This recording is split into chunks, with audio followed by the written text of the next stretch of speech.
महाराष्ट्र विधानसभा चुनाव के परिणाम शनिवार को घोषित किए गए, जिसमें महायुति गठबंधन ने शनिवार को जीत दर्ज की और विपक्षी महाविकास आघाड़ी को करारी हार का सामना करना पड़ा। बीजेपी 132 सीटों के साथ सबसे बड़ी पार्टी बनकर उभरी, जबकि शिंदे सेना और अजित पवार गुट की एनसीपी ने भी काफी अच्छा प्रदर्शन किया। इसके उलट कांग्रेस और शिवसेना यूबीटी की सीटों की संख्या कम रही। इस नतीजे ने राज्य की राजनीति में हलचल मचा दी है। चुनावी परिणाम सामने आने के बाद कई नेता इस पर अपनी प्रतिक्रियाएं दे रहे हैं। हार के सदमे में बैठे संजय राउत ने महाराष्ट्र चुनाव परिणाम के बाद एक शॉकिंग बयान दिया है।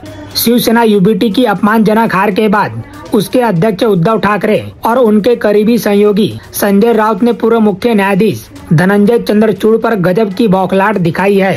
संजय राउत ने पत्रकारों से बातचीत करते हुए कहा, अगर शिवसेना में बगावत के बाद विधायकों की अयोग्यता पर चंद्रचूड़ ने समय पर फैसला दे दिया होता तो आज परिस्थितियां कुछ और होती।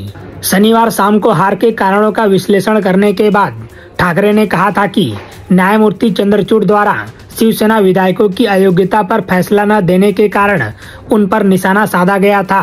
ठाकरे ने कहा था कि सर्वोच्च न्यायालय ने शिवसेना बनाम शिवसेना यूबीटी और राकांपा बनाम राकांपा शरद चंद्र पवार के मुद्दे पर अपना फैसला नहीं दिया। करीब 2 साल हो गए, अब तो चुनाव भी हो गए, तो हम किस पर भरोसा करें या किसके पास जाएं? रविवार को इस बात को आगे बढ़ाते हुए राज्यसभा सदस्य संजय राउत ने न्यायमूर्ति का नाम लेते हुए उन पर खुलकर निशाना साधा। संजय राउत ने कहा कि चंद्रचूड़ ने दल बदलुओं के मन से कानून का डर खत्म कर दिया है।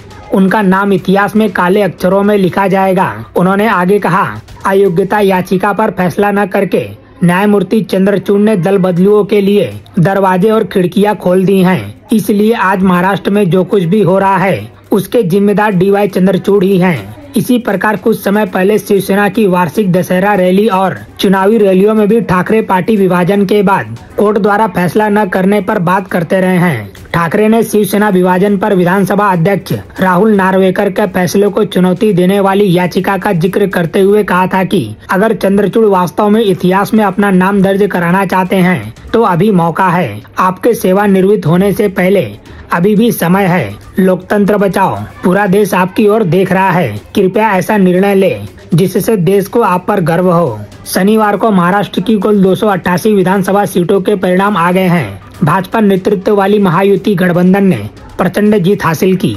विपक्षी गठबंधन महाविकास आघाड़ी को शर्मनाक हार का सामना करना पड़ा।